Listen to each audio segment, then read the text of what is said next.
Calling Site-42. Site-42 calling. Calling all Foundation staff. Make sure you are using your encrypted YouTube accounts to like, share, and subscribe the stream. I said encrypted account, Steve. We are anomalously broadcasting from Site-42 to all SCP Foundation staff. Can you read? We are going live in 3, 2, 1. Hey there, Foundation staff. This is Sherman, but you can call me Sherm. Welcome to another anomalous broadcast from Site-42. For anybody unfamiliar with our show, the rundown goes like this. 1. I read you an SCP document or tale, something from the wiki. B. I open up the floor to the community to discuss what we've read. We are often visited by SCP authors, staff, and fans, and if we're lucky, the author of the article themselves shows up to share some insight. Remember that if you'd like to join the conversation yourself, I do monitor the YouTube chat in between chapters and answering questions after the reading as well, as does my guest. Also, remember that if you enjoy the show, leave a like and a comment to let us know, subscribe and hit the bell, and if you really want to help us grow, become a patron at patreon.com/site42. Hello, Dr. Harper from the TikTok stream. Hello, Happiny. I see you, C-Jop. Steve will never live that down. Hello, everybody who is subscribing now. Thank you guys for joining in. Tonight, we are featuring SCP-5558. I'm sorry. We are featuring Princess. Story titled Princess and the Little Party by author Henzoid. And lucky for us, Henzoid has decided to join the show tonight. So let's bring him on in 3, 2, 1. Hello, Henzoid. Why, hello there. How are you doing this lovely afternoon evening? I'm doing pretty good. Just sort of chilling. Yeah. Fantastic. Do you have any preface you would like to give us before we go into tonight's reading? It's a weird one. It's a DOMC piece, so it might be a little hard to understand, but I still think it's good. Author bias, but still. And that's why we're here to discuss it afterwards. We're here to help. All right, yeah. So let me first lower this microphone just a smidgen. I'm sorry for the rustling noises. It's just too tall.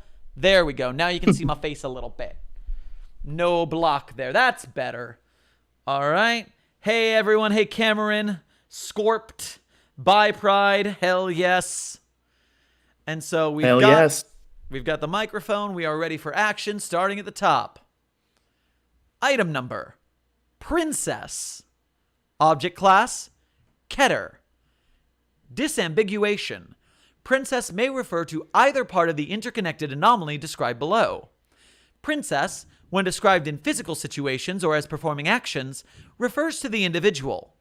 Princess, when described with regards to mimetic effects or written spoken transmission, refers to the word. Special containment procedures. Due in part to Princess's docility and compliance with the Foundation, Princess's containment has been adapted to allow for as much autonomy as possible, including janitorial duties and scheduling interviews or therapy. Though information about the word princess is largely self-normalizing, it is to be removed from public access when possible, and should be limited in Foundation documents to those pre-approved by the Department of Miscommunications. Princess's mother, Penelope Yor, is on close watch and is allowed weekly calls with Princess, though precautions such as a delayed line must be taken to ensure that no information about the Foundation is available to transfer. Princess is aware that Mrs. Yor's knowledge of the situation is incomplete, and has thus far been able to adapt to Foundation efforts consistently. Description. Princess, formerly Nuda Borvich, is an 18-year-old human with a drastically disparate cranial structure when compared with the average individual.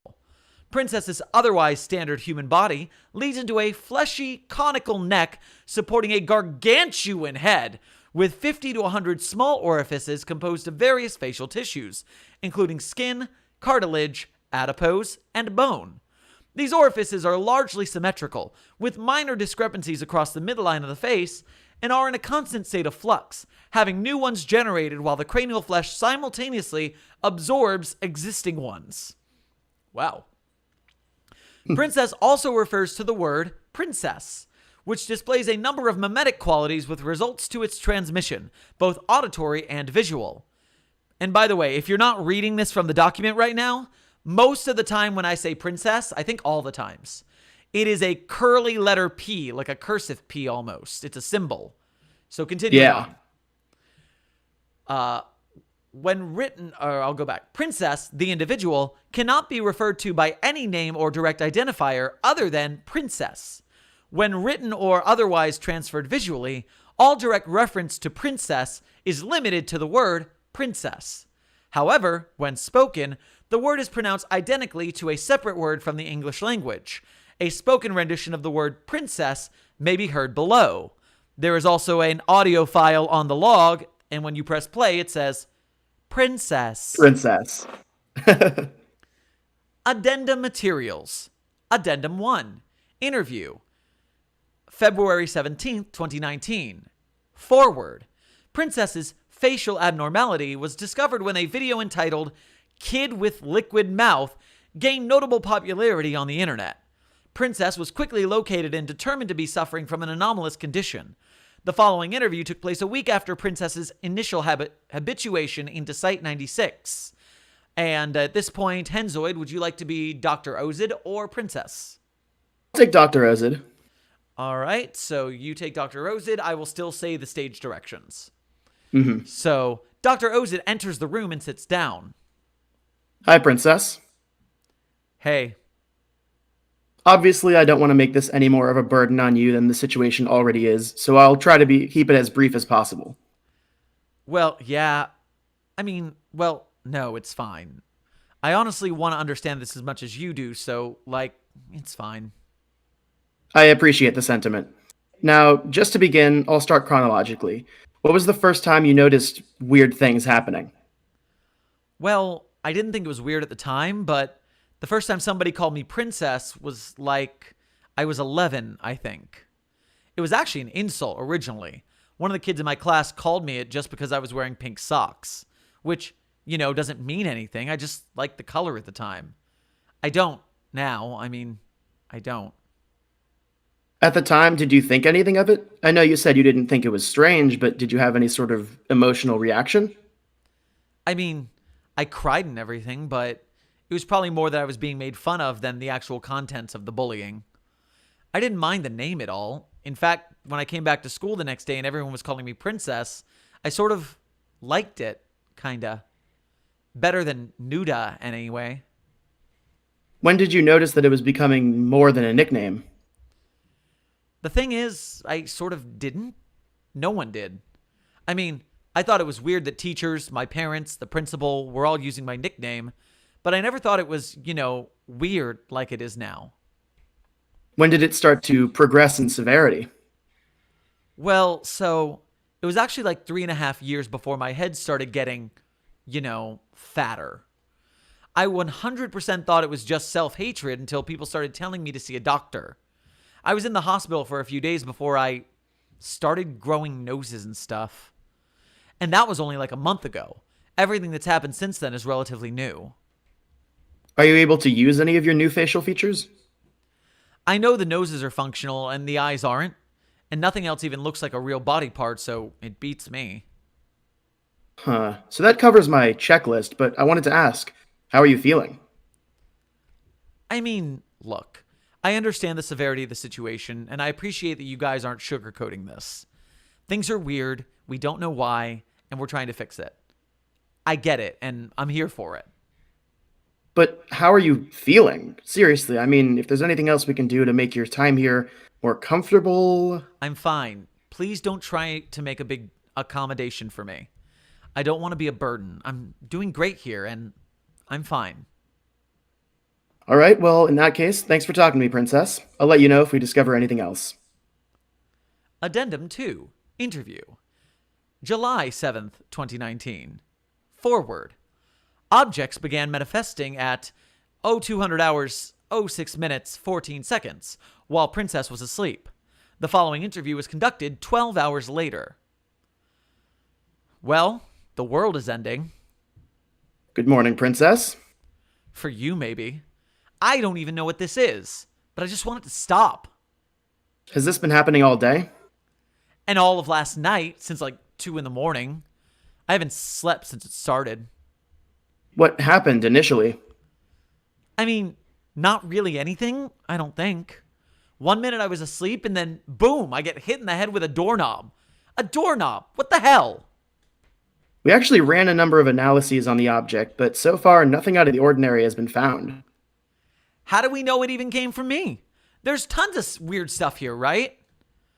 A Polaroid image of two humans kissing manifests directly in front of Princess's face, who grabs it and throws it on the floor. Ugh. It, it just seems to be centered around you. Physically, maybe, but certainly not thematically.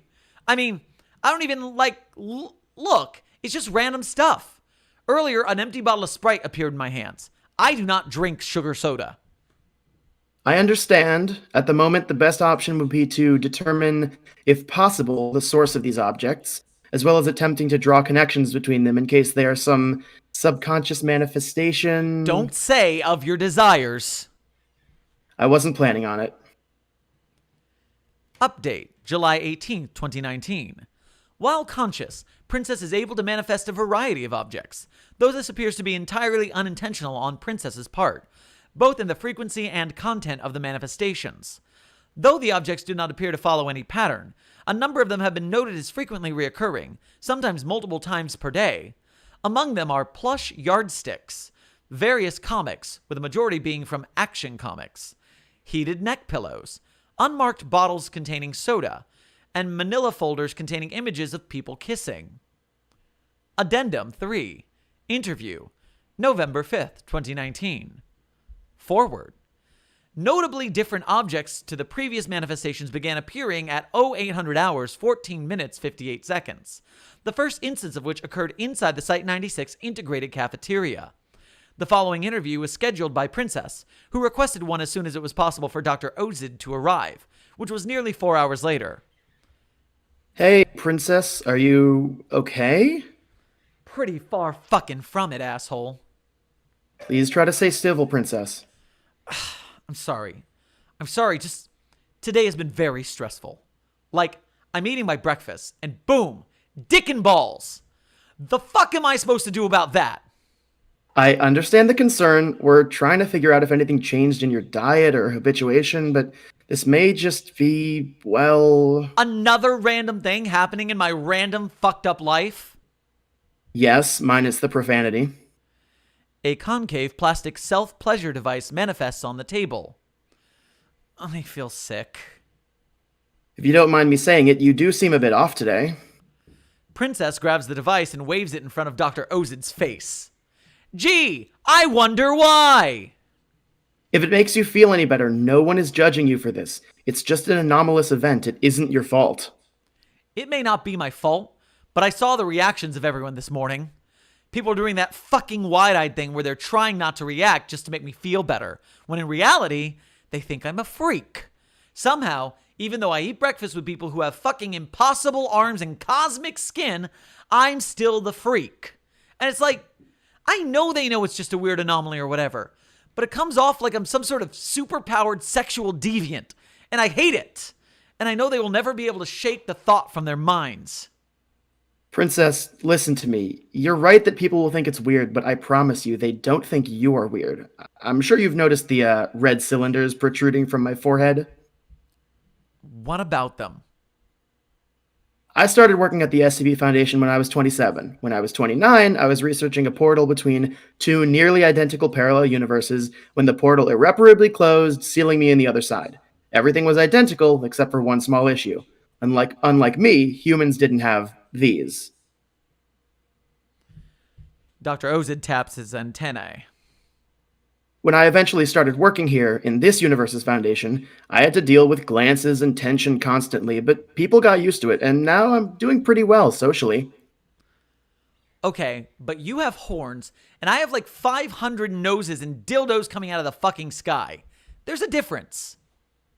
Your situation may be more severe than mine, but regardless, it's more about your own self-worth than it is about other people's judgment, and I can promise you, it will get better. 10 seconds of silence elapse. Okay, fine. Sure. I'll try. I'm glad to hear it, Princess. I'm proud of you. All right, don't overstay the wholesomeness. This is still fucked up. The table becomes instantaneously covered in a tablecloth, upon which is a pattern image of male genitalia. Case in point. Hey, don't sweat it. I've seen worse restaurant decor in my time. Update, December 26, 2019. Starting November 5th, Princess has begun to exhibit an irregularity in its baseline materialization behavior. In irregular cycles, objects will manifest as they have previously for a number of days, followed by an isolated, abnormal day wherein new objects manifest, such as fill-in-the-blank style storybooks, empty coffee cups, various self-pleasure devices, ribbons and other fabric scraps, metal rulers, Sharpie brand permanent markers, and graphic homoerotic pornography. Addendum 4. Video log. January 3rd, 2020. Forward. The following video log is taken from the camera in Princess's chamber. 1600 hours, 19 minutes, 15 seconds. Princess teleports into the room and looks back and forth rapidly in a state of panic. A lovely table manifests in the center of the room, surrounded by royal chairs. Princess sits in one of the royal chairs, displaying extreme concern. Princess struggles to exit the royal chair, but is unable. 1600 hours, 22 minutes. Princess's outfit is instantaneously replaced with an elegant ball gown. Princess attempts to remove the elegant ball gown, but is once again unable. 1600 hours, 23 minutes. 3 guests manifest in each of the other royal chairs, along with tea and cookies. Princess, displaying a look of horror, picks up a cup of tea and reluctantly takes a sip before returning it to the lovely table. 1600 hours, 24 minutes. Princess has a little party. 1600 hours, 25 minutes. Princess has a little party. 1600 hours, 30 minutes. Princess has a little party. 1600 hours, 35 minutes. Princess has a little party. 1600 hours, 40 minutes. Princess has a little party. 1600 hours, 44 minutes. Princess sets down the cup of tea and grabs onto the nearest royal chair. Princess struggles against the royal chair for a number of minutes before successfully exiting it. 1600 hours, 47 minutes. Princess grabs the royal chair and begins smashing it against the lovely table. After a minute of attacking, the lovely table splits in half, sending all the tea and cookies sliding into a mess on the floor. 1600 hours, 52 minutes. Princess begins screaming at the guests, who continue to have a little party, despite the lack of a lovely table or tea and cookies. Princess appears to be in tears. The guests ignore Princess and continue to have a little party. Princess falls to the floor, sobbing. 1600 hours, 54 minutes. Princess stands up. The guests stop having a little party and stare blankly at Princess. The little party demanifests. Princess removes the tattered ball gown, sighs deeply, and demanifests. And note, Princess's whereabouts are currently unknown. End of SCP and what? Okay. It's a lot to take in. So, my big three here. My big three are the manifestation of the big four. Because I need to ask about the manifestation of the facial anomaly. I need to ask about only being referred to as Princess. I need to ask about all of the manifesting objects. Because there were 2 waves of manifesting objects. I'm sure those are thematically relevant. And then, and specifically, corollary 3B is the sex toys. Right. And then the 4 is going to be the tea party at the ending. So, so let's one by one here. Or let's not one by one here. Let's start. Do you have anything to say now that it's done before I start questioning? Nothing that I don't think would be better said after the questioning. All right, so let's start with number 1, the facial anomaly.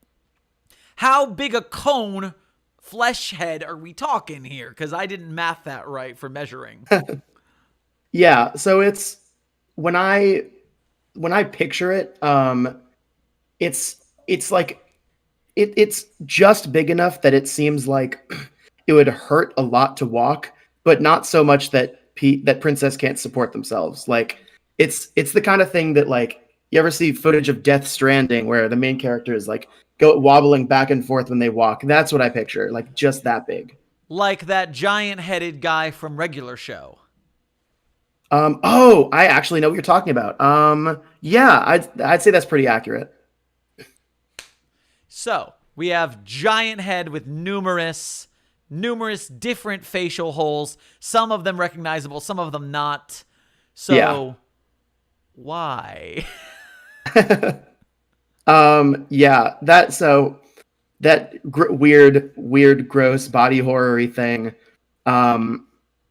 was it's supposed to be like and this whole thing, I'm sure, as I'm sure many people picked up on, it's sort of a like a sexuality and gender, sort of piece, and that's supposed to be a somewhat blatant dysphoria metaphor. That was my guess. Yeah. Which mostly draws from my own personal experience because when I wrote this, I was in a period of like gender questioning, and not sure about my own stuff. So that was basically, this piece was kind of my way of expressing all that. Good. And where do we get to the princess name? Is there more to that? Is that just part of that? It's pretty much part of that. Admittedly, I'm not too ashamed to admit that is partially because I just wanted to add on to the DOMC lore, but in doing so, I feel like it is relevant to that general metaphor. But it is partially because I sort of wanted it to be a format screw. And Yeah. so, leading into number 3 and 3B, we have our we have our random objects. Right. I did not know, is there such a thing as a plush yardstick? No, at least not really. I when I was writing it, I was basically thinking like a yardstick that is a stuffed animal. Yeah, like I've since looked it up and it exists. Like you can buy one on Amazon last time I checked, huh. which is weird and it seems not particularly practical. Yeah, right. Considering how like movable it is. Yeah. And there's a specification on the sugar soda bottles, things that Princess wouldn't want. Yeah. And we're talking about it's not a manifestation of desires, something like that. Getting into like the soda that you don't drink, all the pornography and sexual objects. Where are we taking that? What direction's that going in?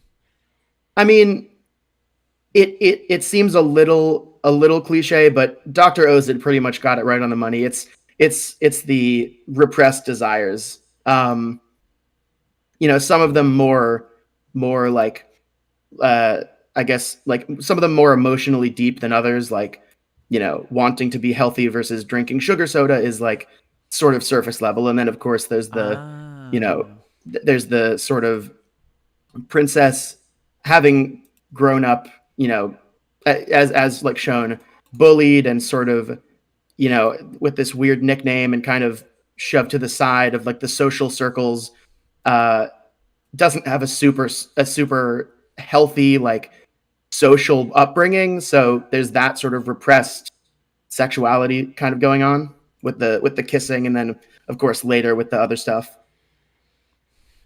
Things that you can't have in your current situation, things you would want. Or not, and want, but like not even necessarily that you want. I think that's what I was going for, is that like it's not literally like what Princess secretly wants. It's what Princess like doesn't know they want. Right. Yeah.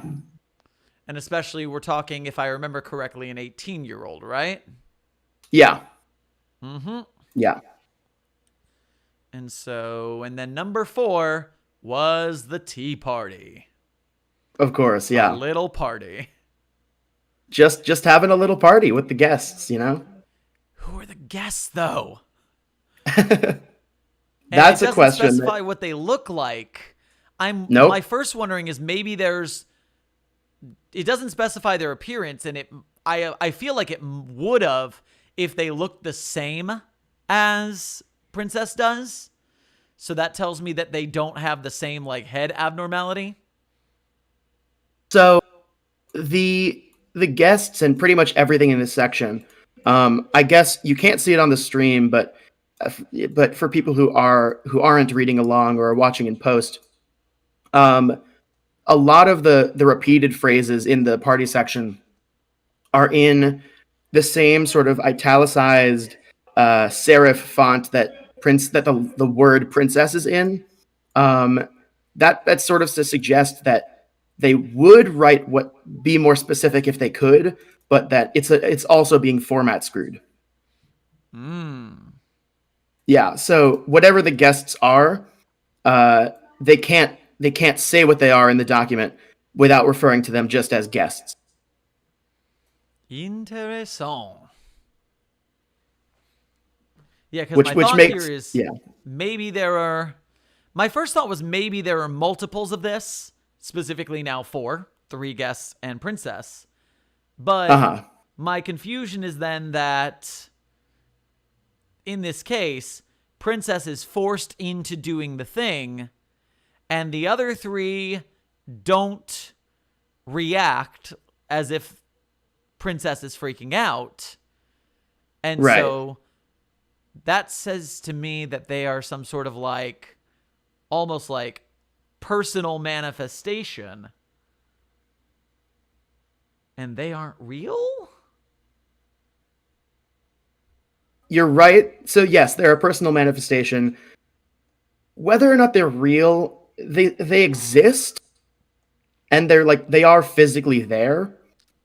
I don't know if I would go so far as to say that they're real, though. If that makes any semblance of sense. And then Princess is also teleported into this and teleported out. So, new power. And now they're gone. Yeah. And that's where it ends, is that Princess is just... we don't know where they are. Keter entity. Keter / uncontained. Right. WTF. Sweet. Is there any inside intel that we didn't discuss that people may want to know about this in the chat? I mean, if it wasn't like, so the guests and whatever the heck this party is it's not explained, and there's really no way to figure out what it is. And that's by design. A lot of this piece is supposed to be left up to reader interpretation, because it sort of covers a lot of like potentially universal topics and things that people can relate to if they're able to put themselves in the same headset as the character. Hence why Princess doesn't use any, there's no pronouns that refer to Princess in the entire piece. So I use they, them when talking about Princess, but it's completely up to the reader. I wanted the reader to sort of like self-insert as Princess so that like these very mixed and like malleable metaphors could hit in different ways. And I was happy to see that with Crit, and then later with the actual posting of the piece, that seemed to be the case. That actually brings me right to my next subject change. I wanted to ask you about the critique process for this. How many eyes you get on it? What did they think of it? How much did it change over the process? So I was writing this while I was banned. So I was writing it. I was writing it back in February of this year. And I got crit for it immediately after finishing it. I think I even got crit during writing it a little bit, because it was this piece. Like, some of my other pieces are much higher rated and are more universally liked, but like this piece is the one that means the most to me. And so I was getting like all the crit that I could for a while. And reactions like were positive when I was getting initial crit. The notes that I received, I remember there was a lot of like minor dialogue stuff. And then there were a couple people who were concerned that this might hit too close to home with some people. And I do remember I changed a couple of things that like might have been a little like triggering, or just things that were maybe too heavy-handed. There were also some things like Princess was originally younger, and then this didn't come up in crit, but during the crit process, I sort of realized that having Princess be younger than 18 and also having all the sexual metaphors might be a little strange. So I changed Princess to be my age when I was writing it. But yeah, no, the crit process was basically just February and March getting crit and like having people generally like it. And then in June, when I got unbanned, I got a little more crit on it before posting, and it was pretty much the same reactions. So I felt very good about it when I posted it. Obviously, I was still super nervous when I posted it, but luckily, it people seem to enjoy it, and it's doing quite well now. Fantastic. I'm slightly distracted because my browser just like fully reset the stream, but it seems like the stream didn't notice, which means I'm hoping that the show's still on. Huh. I see the chat. Looks fine to me. And no one in the chat is saying, oh god, the stream disappeared. So I guess everything's fine. Yeah, it looks good on my phone. Sweet. Okay, we survived. So we have success. Stream didn't die. That's good news. Right. The critique process for this went swimmingly. Yep. Everyone, did you say they had different interpretations? Yeah. So I was really happy with that, because I had people, they would read it, and then while they, some people who were doing line by lines or just like, reactions as they went through, generally, people referred to Princess accidentally, but like, this is what I wanted. People referred to Princess using their own pronouns, and I didn't correct them. I would just say at the end, like, I noticed you were using these pronouns for Princess. Because the thing is, you're supposed to self-insert as Princess. So that was really fun to see, was that like that sort of experiment worked. That's super cool. Yeah. That's neat. I like that. Good work. Thank you. Yeah. Oh, I almost forgot, but then I didn't. Huzzah. There was one more thing you wanted to add since this was a shorter stream. And I don't remember what it was called to pull it up. Could it be Once Upon a Big Egg Dreary? That's the one. This piece is so stupid, but I love it for that. So chat, we got a special treat for you. Since we had a short reading for Princess SCP-5888, we are also going to read Once Upon a Big Egg Dreary, which preface was written for Lord Stonefish as part of an unofficial gift swap, a parody of The Raven by Edgar Allan Poe based on Big Egg. What is Big Egg? Big Egg is, it's such a beautiful piece by Lord Stonefish. Big Egg-J is an SCP about a big egg. And I just go read it. It's very funny. The sense of humor in Big Egg is essentially the words big egg together are funny, and that's the whole joke. And I love it. And I wrote a poem about it for Lord Stonefish. Egdendum dash big.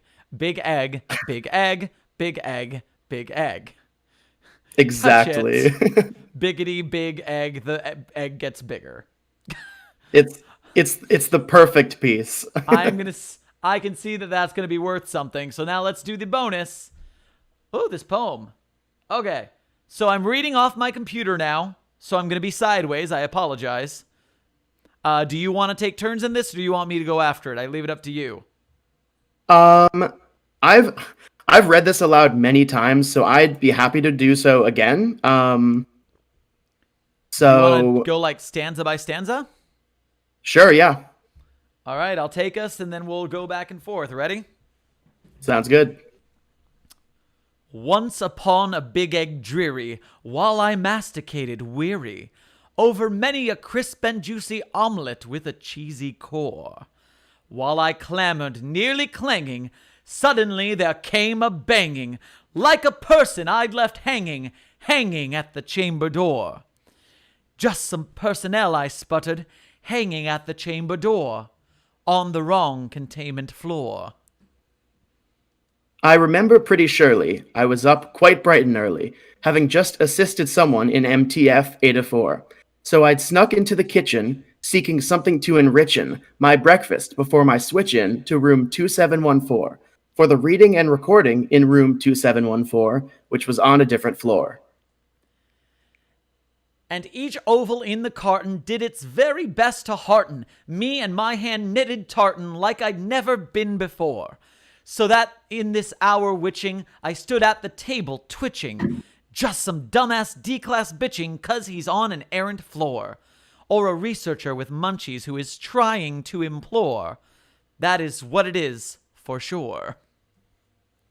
So I got a little braver then, deciding not to waver, and I filled my mouth with flavor before heading to the door.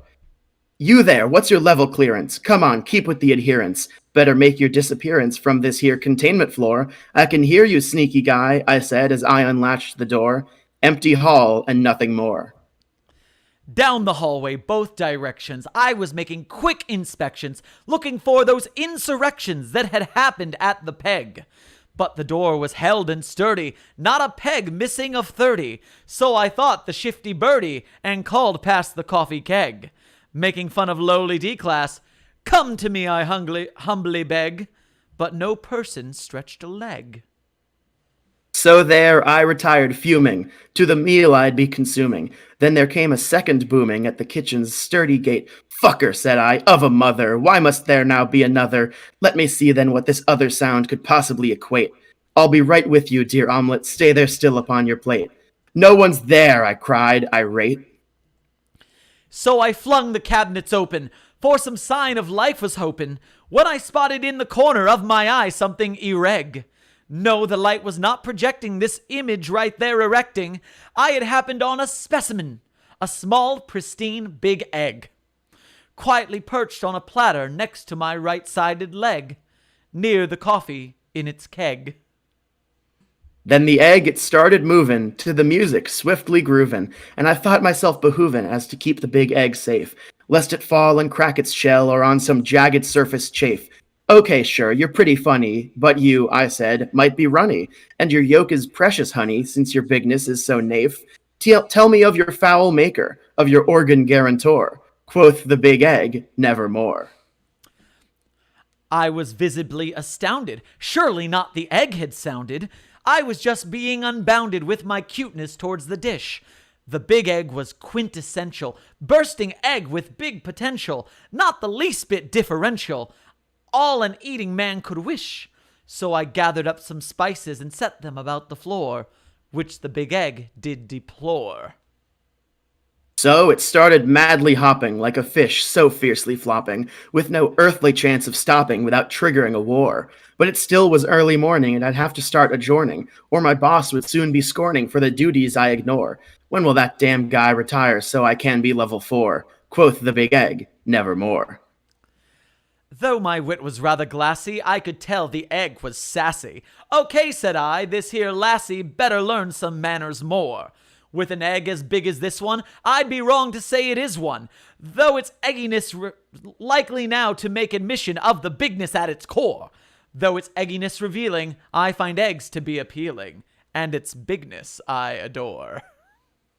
But the big egg was so big and was becoming like a brigand to me, snatched up my wig and tossed it gruffly on the floor. However, not to sound perverse, I see that it could have been worse. My wig was simply born of verse, it was poetic metaphor, to show my utter consternation at the big egg's short vocation of the pithy nevermore.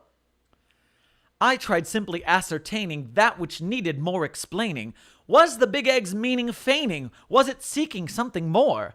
All of this I sat discerning, without once my noggin turning, till I thought a thought concerning where the big egg would explore. Glances left and right confirming it was not here anymore, giving me another chore.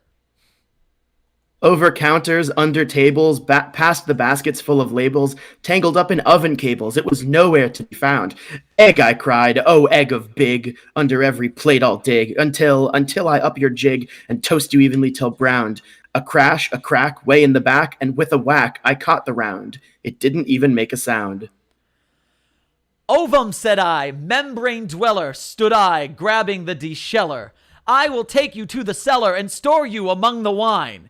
You may be big, but I am long. You may be egg, but I am strong. And so my life I will prolong by serving you in pickled brine. And then the worst thing I have ever witnessed started to arise. The egg was biggening in size.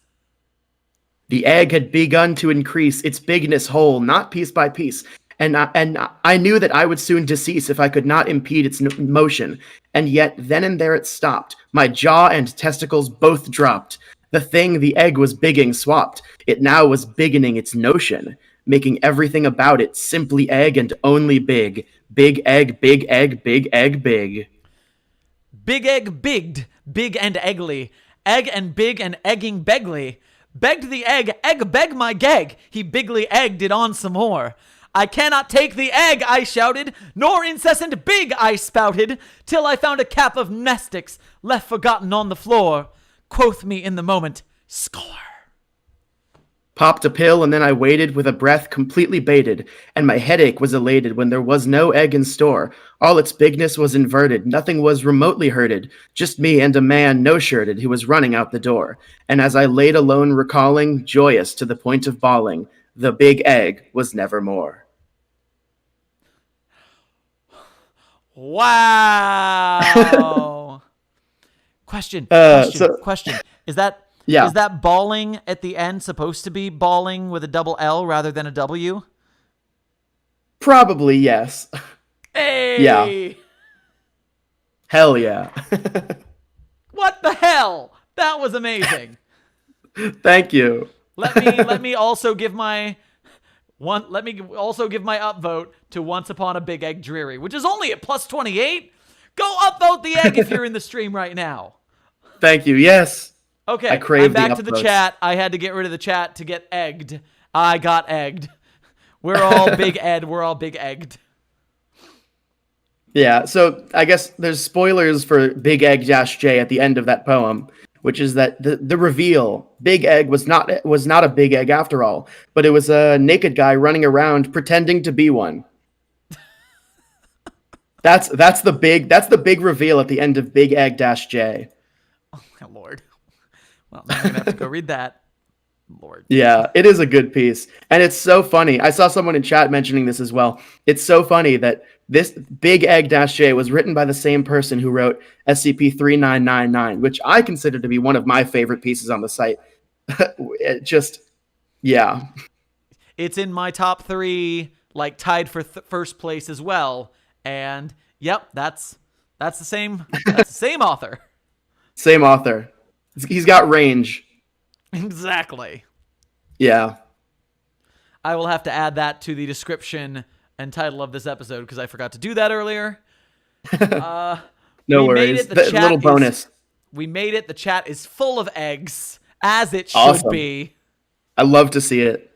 The link for the Big Egg poem will be in the description as soon as I'm done fixing it. But for now, if you Google Once Upon a Big Egg Dreary SCP, it comes up immediately. So if you Google that, I wouldn't expect many things to have that title. All right. Henzoid, do you have anything final to say to the chat before we adjourn for the evening? I don't think so. Read Demasked. Ha, shameless plug. Got him. Excellent shameless plug, though. Shameless plug. I'm going to double this plug. Demasked is a play set in the SCP Broken Masquerade universe, and it's hilarious. It's good stuff. It is worth it. I don't remember the ending. I think I missed the last two because you said they were releasing. Oh, God, I've got to go read that when I'm done. Yeah. Have you got your Demasked plan, radio play, video series planned yet? The recordings are slowly happening from the various voice actors. I still have to finish mine. I play Dr. Ozid, who, yes, is the same Dr. Ozid from Princess and the Little Party. Fantastic. Can't wait to hear it. Yeah, I'm excited about it. All right, well, go ahead and say your goodbyes, then I'll say mine. Yeah, thanks for having me. This was a lot of fun. Cheers. I will sign you off, and then I'll sign off myself. Sounds good. All right. Goodbye, See ya. Henzoid. And for you guys in the chat, thank you so much for being with us tonight. Everybody who came over from the TikTok, much appreciated. In case you're not on the TikTok, we now have 205,000 followers over there. Kind of crazy. So thank you, everyone who's here from TikTok. Thank you, everyone who is so excited about the stories we read tonight. Make sure you upvote Princess and the Little Party, as well as Once Upon a Big Egg Dreary, if you enjoyed them. Like, share, subscribe to Site-42, both on TikTok and YouTube. And we will see you guys in the future videos. Be safe, be well. Cough, cough. And hide my banner. I'm sailing away on a big old egg in ecstasy.